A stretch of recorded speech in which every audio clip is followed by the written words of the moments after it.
certains d'entre vous le savent déjà, qui a besoin d'être dynamisé. Et on a besoin pour ça de trouver de nouveaux leviers de croissance. Et nous, chez Sharp, on a essayé de mettre en place une stratégie sur le digital. Donc c'est là que ma casquette de marketeuse digitale intervient, où on a décidé de créer des campagnes sur Google dans un premier temps pour voir comment ça prenait. Donc on a, en plus de notre stratégie SEO, mis en place une stratégie de SEA, donc de référencement payant. Et pour ça, on s'est lancé en 2022 sur Google, sur LinkedIn Ads également, sur Bing, mais aussi sur le réseau de display de Google. On a essayé un peu tout le réseau et tous les leviers qui pouvaient se proposer à nous sur le digital. Et en fait, on s'est vite aperçu que celui qui marchait le mieux, c'était Google Search, Romain. J'ai une petite question pour toi. Peut-être que vous ne savez pas trop, puisque tu as parlé du marché de l'IT et surtout du copieur et de l'imprimante. Yes. Je ne sais pas si vous connaissez tous ce marché-là, mais c'est plutôt en déclin, si je ne me trompe pas. Donc voilà, l'idée, tu en as parlé, mais je voulais juste insister dessus. Voilà, en général, quand tout va bien et quand le business se passe bien, on n'a pas trop besoin d'innover que de faire autrement. Là, l'idée, c'était justement de faire peut-être un peu autrement, sachant que voilà, le copieur et l'imprimante, j'imagine que vous savez tous ce que c'est une imprimante. Vous avez tous une imprimante au bureau. Vous ne dites pas, on va acheter 10 000 imprimantes d'un coup, comme ça. Voilà. C'est clair. Donc, voilà, c'était peut-être un peu pour insister sur cet aspect-là. Non, mais tu as raison, et c'est le vrai marché en déclin, on essaie de faire autrement. Ouais. Et c'est vrai que depuis le Covid, on a tous traversé cette période assez dramatique. Depuis le Covid, il y a beaucoup de nouvelles tendances qui ont émergé, notamment le télétravail. On est de moins en moins présent au bureau, on fait de plus en plus de réunions à distance. Donc c'est vrai que cette partie print a été un peu laissée de côté pendant plusieurs mois, plusieurs années. Donc on a essayé de redynamiser un peu cette partie print via des campagnes Google. Donc merci pour ta question, Romain. Donc, comme je vous le disais précédemment, on a essayé plusieurs leviers. Celui qui s'est révélé être une évidence pour nous, c'était Google Search, donc l'achat de mots-clés sur Google. Pour ceux qui ne seraient pas forcément calés sur cette partie-là, sur Google, vous avez la possibilité de créer des campagnes en achetant des mots-clés et créer des annonces et diffuser ces annonces-là donc, sur le Search. Et c'est les annonces que vous voyez avec un lien sponsorisé en haut des recherches quand vous faites des recherches sur Google. Nous, on s'est lancé, j'ai un peu menti sur la slide, on s'est lancé en vérité en 2021 sur Google, sauf qu'on n'avait pas forcément la bonne stratégie, on n'avait pas les bons mots-clés, le budget n'était pas forcément conséquent parce que tout le monde dit oui, le budget ne sert à rien, mais en fin de compte, moins vous mettez sur Google, moins vous diffusez, donc moins vous convertissez. Donc ça a beaucoup bloqué pendant plusieurs mois et on a revu toute la strate fin 2022 et c'est en 2023 du coup que tout s'est un peu boosté. Et on s'est concentré en fin de compte sur l'attractivité de nos campagnes et sur l'optimisation de l'ensemble des mots-clés. Et pour ça, on a mis en place 3 campagnes donc, que vous voyez à l'écran. La première qui est une campagne d'acquisition de MFP, ce qu'on appelle donc MFP dans le langage du print, c'est des imprimantes multifonctions. Ensuite, on a la campagne brand et la campagne concurrence. Donc, juste pour vous faire un petit récap, la campagne brand, c'est l'achat de mots-clés en rapport avec notre marque. Donc, ça va être des mots-clés type Sharp, Sharp France, Sharp Business System France, ce genre de choses. Et la partie concurrence, ce sont des mots-clés. En fait, on achète directement les mots-clés de nos concurrents. Ça peut être des références produits, ça peut être juste la marque de nos concurrents pour être positionné sur les recherches concurrentes. Donc, si quelqu'un tape imprimante Konica, par exemple, on pourra potentiellement, nous, Sharp, être positionné sur ces mots-clés-là, étant donné qu'on a investi sur ces mots-clés.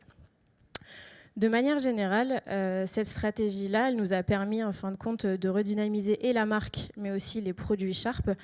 On a un taux de conversion moyen maintenant depuis à peu près 2 ans de 4%, avec un taux de transformation également de 50%. Donc, ce qu'on entend par taux de transformation chez Sharp, c'est le pourcentage de personnes qui ont converti, qu'on arrive à transformer en prospects et à terme en clients dans notre CRM. Donc on est un peu plus de 50%, ce qui est énorme grâce à ces campagnes-là. Donc ça a vraiment redynamisé l'ensemble de notre stratégie digitale, ou du moins lancé cette stratégie vu qu'elle n'existait pas. Et en termes de facteurs de succès, donc en termes de ROI plutôt, on est sur un ROI de 230%, donc ça vous montre bien que ces campagnes-là sur le digital, c'est quelque chose qui marche. Je ne dis pas que ça peut marcher sur tout le monde, il y a certains marchés où ça ne va pas prendre, où les gens ont un peu peur de la nouveauté, ne sont pas forcément à l'aise avec les nouvelles technologies ou cliquer sur des liens sponsorisés, je peux l'entendre. Mais c'est des stratégies qui marchent, mais comme l'a dit Romain, on a eu besoin de redynamiser un peu tout ça et on s'est dit qu'il fallait qu'on cherche de nouveaux leviers qui sont en accord avec les nouvelles attentes du marché. Et en fait, on s'est vite aperçu quand on a regardé sur le marché que les gens avaient totalement changé d'attitude, que ce soit par rapport au Covid, au télétravail ou surtout aussi à l'inflation et au contexte géopolitique. Les entreprises sont beaucoup plus soucieuses aujourd'hui de leurs coûts, de leur budget. On n'a pas les mêmes budgets aujourd'hui qu'on pouvait avoir les années précédentes. Donc, on a remarqué qu'il y avait des besoins en termes de réduction des coûts.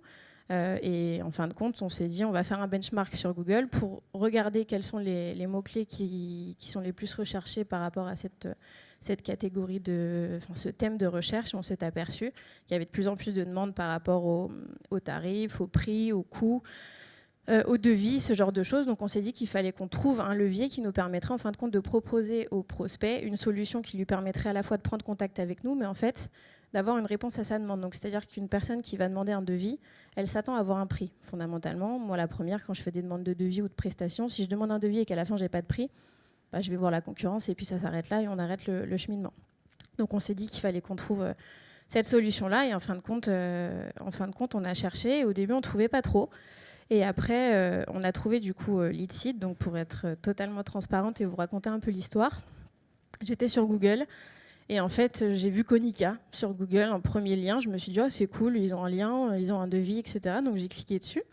Et en fait, ils avaient un devis un peu interactif avec différentes questions. En fait, c'est un formulaire interactif. Donc vous avez différentes questions. Vous répondez aux différentes questions. Et à l'issue de ce formulaire-là, j'ai reçu une proposition commerciale et je me suis dit, ah, c'est super chouette ça pour dynamiser la stratégie. Et en fait, j'ai remarqué que l'URL n'était pas Konica Minolta, mais c'était Leadseed. Donc j'ai contacté Leadseed. Je suis tombée sur Romain qui m'a présenté un peu la solution et en fait il s'avère que c'est une solution très très simple. Je ne fais pas de la promotion, je ne suis pas payée pour dire ça, mais c'est une solution qui en fin de compte est très très simple à utiliser. Vous avez une plateforme à laquelle vous vous connectez et sur laquelle vous pouvez créer vos campagnes au même titre que vous pouvez le faire sur Mailchimp, sur des outils de création de contenu. Sur Canva, en fin de compte, c'est vraiment hyper intuitif. Vous créez vos visuels, votre formulaire, vous pouvez mettre les images que vous voulez, les icônes que vous voulez, les questions que vous voulez. Après, effectivement, si vous voulez un formulaire un peu plus poussé qui nécessite des calculs de prix, ce genre de choses, évidemment, les experts Leadseed sont à votre disposition pour vous aider à configurer tout ça. Mais c'est vraiment très, très simple. Vous avez tout qui est centralisé sur une seule et même plateforme. Et en fait, vous avez en plus de la partie création de contenu, toute une partie KPI. Donc, c'est hyper intéressant quand on met des campagnes de ce type-là en place d'avoir des résultats centralisés sur une seule et même plateforme parce qu'on ne galère pas à aller chercher à droite à gauche les différentes datas. Tout est concaténé sur un seul et même espace et nous, on a tout de suite signé. En fin de compte, Romain m'a dit, écoute, c'est simple, tu verras, ça va très bien se passer. Effectivement, ça se passe très bien, donc je vais vous parler un peu des chiffres après. Mais je voulais juste vous montrer un peu à quoi ça ressemblait. Donc là, ce n'est pas le formulaire, vous le verrez, ou peut-être qu'il était juste avant. C'est juste une partie du formulaire, mais on l'a personnalisé, donc comme vous pouvez le voir, avec notre logo en haut à gauche. Et on l'a fait en 3 étapes. On a mis un bandeau d'accueil. En fait, les questions, c'est un peu plus interactif qu'un simple formulaire. Nom, prénom, coordonnées, email, ce genre de choses. Vous pouvez mettre des images, des jauges. Il y a des jauges juste en dessous. Donc pour ceux qui sont intéressés, je pourrais vous montrer le formulaire en entier juste après. Il n'y a aucun problème. Vous pouvez venir me voir. C'est une question. Pas de question, mais peut-être pour préciser un peu. En fait, voilà, là l'idée c'était de soit vous faites des campagnes classiques avec du contenu entre guillemets classique. Donc souvent, ce qu'on retrouve sur Internet, ce sont des livres blancs ou des infographies où il faut laisser son prénom, son nom et possiblement son mail pour recevoir le livre blanc, l'infographie, X ou Y contenu que je vais appeler générique. Ça, c'est ce que tu faisais avant. L'idée, là, enfin, juste pour resituer un petit peu, c'était en fait d'aller un cran plus loin dans la personnalisation et dans l'engagement. C'est-à-dire qu'un prospect qui va sur un site web, bon, ok, il va naviguer très bien, il veut en savoir plus, il va laisser ses coordonnées, soit pour qu'on le recontacte, soit pour télécharger ce fameux contenu générique.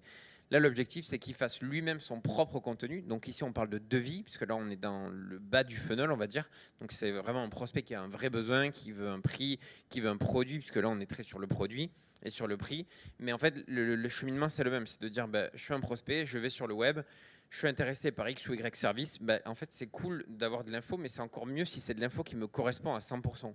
Donc, c'est d'où l'idée de ce fameux questionnaire en ligne qui peut être plus ou moins long, plus ou moins interactif, plus ou moins dynamique. Mais l'objectif, c'est toujours le même, c'est qu'à la fin du questionnaire, il y a un rapport ou un livrable ou un devis. Enfin, en fait, tout type de contenu, puisque souvent, on peut faire des guides de maturité, on peut faire des benchmarks. En gros, c'est toi, prospect, évalue-toi par rapport à tous tes concurrents ou par rapport au marché. Où est-ce que tu en es ?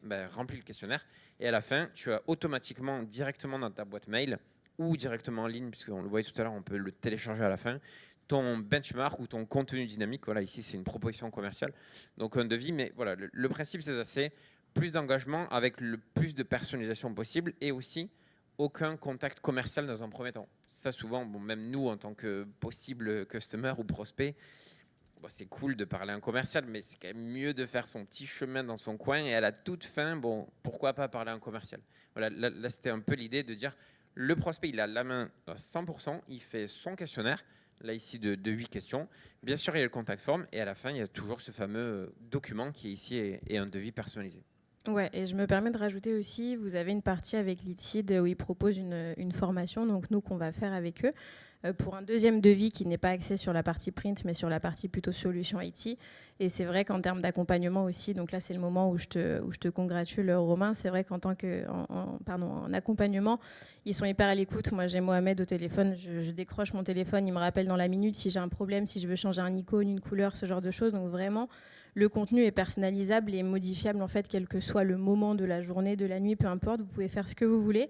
Et vous avez effectivement cette formation-là et ça vous permet, comme Romain le disait, d'avoir un accès en toute autonomie en fin de compte à la plateforme et de vous-même créer votre propre contenu, qu'il s'agisse d'un devis, d'une proposition, d'un audit, d'un kit de maturité, comme tu l'as dit. Donc c'est vraiment une solution tout en un sur laquelle vous retrouvez tout ce dont vous avez besoin pour essayer de faire de la lead gen en fin de compte simplement, de manière générale. Donc là, comme vous l'a dit Romain, c'est la page, une fois que vous avez rempli ce devis en ligne, vous arrivez sur une page de destination qui est à peu près comme celle-ci, où vous avez la possibilité de télécharger votre proposition commerciale, en plus de la recevoir par mail bien sûr, ou de nous contacter directement. Donc ça arrive chez nous au marketing. Et bien sûr, vous avez la possibilité, si le devis vous convient, vous-même de prendre contact en disant j'ai fait une demande de devis et je veux tout de suite être contacté si ce n'est pas le cas. Bon, généralement, les équipes commerciales sont très réactives, mais c'est vrai que si vraiment il y a un besoin immédiat, on se tient à l'écoute aussi du marché et des prospects. Pour vous parler du formulaire dans les grandes lignes, on a articulé ce formulaire-là autour de 8 questions qui sont structurées en 3 étapes. La première, comme vous l'avez vu, avec le bandeau juste précédemment, c'était la partie vos besoins. Donc c'est là qu'on pose les questions sur le besoin du prospect en termes de besoin d'impression à 4 couleurs, à 3 couleurs, ce genre de choses. On a une partie également votre contrat, donc pour savoir si notre prospect, la personne à qui on s'adresse, est déjà sous contrat chez un de nos concurrents par exemple. Et à la fin, votre devis. Donc cette partie-là, c'est pas la partie où on a le devis, c'est la partie où on remplit et on renseigne ses coordonnées et pour à la fin être recontacté par un commercial Sharp. De manière générale, ça s'est plutôt bien passé depuis le début. On avait des objectifs un petit peu quali, mais aussi quanti. Donc quand j'ai eu Romain, je lui ai dit écoute, moi, la seule chose que je veux, c'est générer du lead parce que sinon, mon poste va être à revoir. Donc en fait, l'idée, c'était effectivement, en plus de notre stratégie de SEO et de la stratégie Google, de renforcer cette stratégie de génération de lead via de nouveaux leviers. On voulait également automatiser le processus de demande de devis. C'est vrai qu'aujourd'hui, quand on a une demande qui émane du site internet, le temps qu'on analyse, qu'on préqualifie la demande, ce genre de choses, ça prend un peu plus de temps. Là, avec cette proposition commerciale-là, ça nous fait gagner une étape. Donc, en fait, on apporte des leads tout simplement chauds aux commerciaux et en fait, ça leur fait gagner une étape et ça permet d'avoir un taux de transformation d'un peu plus de 50%, ce qui est assez énorme et qui, en fin de compte, vient faire de la concurrence à nos campagnes Google directement. En termes de chiffres, parce que je pense que c'est ce qui vous intéresse pour que vous puissiez vous rendre compte de la qualité de ces campagnes-là, on a lancé fin janvier 2025, donc là ça fait 6 mois qu'on a lancé. On a au total un peu plus de 156 demandes de devis. Ces chiffres-là datent d'il y a 2 semaines, donc j'en ai encore eu entre-temps, donc ils ne sont pas réellement à jour, mais on doit être à 170 demandes de devis, avec un taux de signature d'un peu plus de 15%. Donc ce qu'on entend par taux de signature, c'est le nombre de personnes qu'on a réussi déjà dans un premier temps à convertir et à avoir en tant que clients chez nous. Mais au-delà de les avoir en tant que clients, c'est qu'on a signé le deal pour lequel ils avaient demandé un devis initialement. Donc c'est assez encourageant et on est assez fiers de ces chiffres-là et je pense que c'est un très beau taux de signature. Et en termes de taux de transformation, donc le pourcentage de personnes qui nous font des demandes et qui en fin de compte arrivent à se retrouver dans notre base de données CRM, on a un peu plus de 60%. Donc on dépasse nos campagnes sur Google en fin de compte où le taux de transfo était de 50%. Donc on se rend bien compte que ce levier de croissance-là s'avère être réellement performant et nous apporte de nouveaux business. Et aujourd'hui, on a trouvé intéressant de poser la question à nos commerciaux et à ceux qui sont sur le terrain parce que nous, on dit souvent que le marketing est dans sa tour d'ivoire. C'est un peu le cas en vérité parce qu'en fin de compte, on n'est pas sur le terrain directement. Donc, on a demandé aux commerciaux de nous faire un peu leur retour sur cette solution-là, comment ils ont appréhendé le devis, etc. Et au début, ils étaient un petit peu réticents, pour être tout à fait honnête. Ils m'ont dit, Angélique, franchement, mettre un prix sur une proposition commerciale, ça va pas, comme on va faire de la marge, etc. J'aurais dit, écoutez, pas de panique, respirez, ça va bien se passer. C'est juste un prix où, en fin de compte, on dit absolument rien. C'est un prix qui comprend, pour vous donner un peu plus d'explications, juste le moteur de la machine et tout reste à faire. Donc, en fin de compte, on donne aux clients et aux prospects un prix. Psychologiquement, il se dit, OK, j'ai demandé un devis, j'ai un prix. Minimum, ce sera un loyer mensuel de temps. Et après, c'est au commercial de lui dire, OK, vous avez ces besoins-là, mais nous, en fait, on peut vous apporter ça en plus, Donc, en fait, c'est du cross-selling et de l'enrichissement de la demande du client. Donc, en fin de compte, tout est à faire par le commercial, mais on lui a juste fait gagner une étape dans le cycle de vente. Et en fait, ils nous ont dit à chaque fois que les prospects étaient toujours très très chauds quand on leur apportait, que ça leur permettait en fin de compte de prendre un peu plus de temps avec eux pour discuter des produits, des spécifications de produits, plutôt que de passer beaucoup plus de temps sur la qualification de la demande, où des fois ça prend vraiment beaucoup de temps, vu qu'on leur a fait gagner un tour. Et le fait d'avoir le devis, en fin de compte, à portée de main, eux aussi, ça leur permettait d'avoir une idée un peu globale de la demande et de pouvoir adapter leur discours aussi avec les besoins du client en cross-selling. L'idée, c'est qu'à terme, avec Romain, étant donné que sur cette partie print, ça a bien marché, on essaye de se diversifier, comme je vous l'ai dit tout à l'heure, sur la partie solution IT.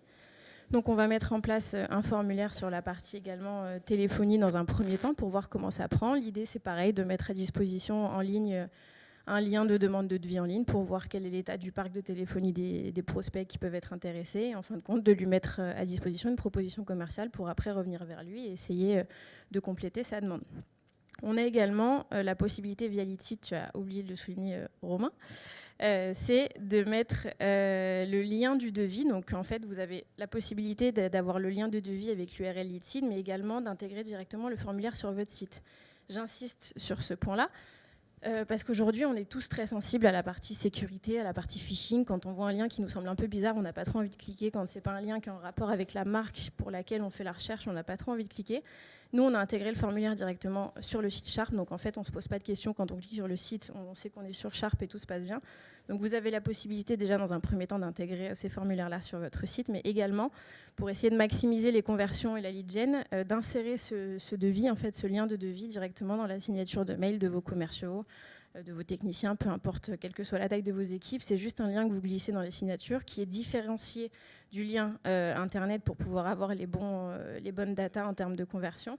Et en fait, ça vous permet d'avoir des points de contact un peu partout, en fin de compte, dans le cycle de vente, que ce soit sur le site, que ce soit sur Internet, sur Google, ou que ce soit dans les signatures de mail.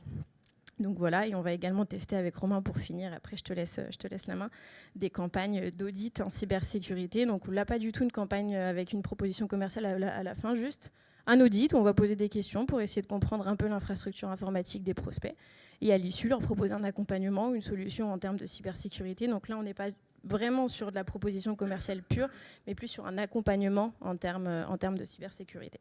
Donc voilà sur ces campagnes. Merci Angélique. Et juste pour compléter sur campagne d'audit, c'est ce que je vous disais un peu tout à l'heure, c'est des guides de maturité ou des diagnostics. Là, on a beaucoup parlé de devis et sûrement dans votre tête, vous dites ouais, c'est cool tout ça, mais moi, j'ai pas vraiment de produit ou de prix de devis, donc je me projette pas. Bon, après, il faut toujours des cas d'usage à expliquer, mais ici, le cas d'usage est intéressant. C'est voilà, on fait des audits. Voilà, je sais pas si vous avez des notions de conseil ou de diagnostic dans votre business. Et en fait, il y a deux façons de faire du diagnostic ou de l'audit. Soit on prend des hommes, ça prend du temps, possiblement de l'argent, et on fait payer les clients pour faire des diagnostics ou des audits. Soit on essaie de les industrialiser, donc avec des questionnaires. C'est typiquement le cas d'usage ici, où en fait, un prospect, on est tous prospects dans la cyber, hein, on utilise tous un PC, Internet, on se dit, bon, est-ce que tout ça, c'est bien sécurisé ? En fait, on fait son propre diagnostic, possiblement Sharp sur la cyber, en 5-10 minutes, parce qu'après, plus long, c'est un peu compliqué digitalement. Et donc, à la fin, il y a ce fameux rapport d'audit diagnostic personnalisé qui va être généré automatiquement à nouveau par Leadseed. Et l'idée, c'est de donner des conseils avec un niveau de maturité, une note. Après, on peut imaginer plein de formats dans le rapport, hein, si vous voulez. On a plein d'exemples. Mais en gros, voilà, l'idée, c'est de scorer, de dire peut-être ton niveau de maturité, il est de 3 sur 10. Comment Sharp peut t'aider à monter à 4, à 5, à 10 ? Voilà les recommandations personnalisées juste pour toi, mais pas pour l'autre, parce que ce n'est pas les mêmes enjeux. Donc, c'est vraiment un rapport d'audit, entre guillemets, personnalisé. Il nous reste, je ne sais pas si tu avais autre chose à dire. Non, j'allais parler du lead scoring, mais tu en as parlé effectivement sur la plateforme. Vous avez la possibilité de noter, de faire du lead scoring du coup, c'est-à-dire de noter des intentions de la part de vos prospects ou clients qui sont peut-être un peu plus importantes les unes que les autres. Donc ça vous permet en fin de compte d'avoir une idée du parcours client et de la volonté de vos clients. Et ça, c'est pas quelque chose qu'on retrouve sur toutes les plateformes de création de contenu. Donc c'est assez important de pouvoir avoir ce genre de data. Parce que ça vous permet d'optimiser en fin de compte à la fois votre solution, que ce soit un devis, un audit, peu importe, mais aussi la manière dont vous mettez en place cette page-là en termes de contenu, d'organisation du contenu. Donc ça vous permet à la fois vous de proposer au client une solution qui est clé en main mais qui est en accord avec ce qu'il a envie de rechercher, et vous en fin de compte d'avoir chez vous un back-office qui vous permet d'avoir des KPI clés en main donc, sur la plateforme. Voilà, c'est tout ce que je voulais dire. Ouais, c'est un bon point. Et pour le préciser, en fait, en fonction des réponses aux questions, peut-être sur 10, 15 questions, on va dire qu'il y en a 3, 4 qui permettent de dire que c'est vraiment un lead entre guillemets chaud. Ben, c'est ça qu'on peut possiblement scorer en disant s'il répond oui à la 3e question et peut-être à la 5e et puis je ne sais pas à la 10e. Si l'ensemble de ces choix sont corrects, à ce moment-là, on peut dire que c'est vraiment un lead et donc le scorer un peu plus haut que les autres, et du coup l'équipe commerciale qui va réembrayer derrière sera peut-être un peu plus efficace dans le rappel et dans l'argumentaire derrière.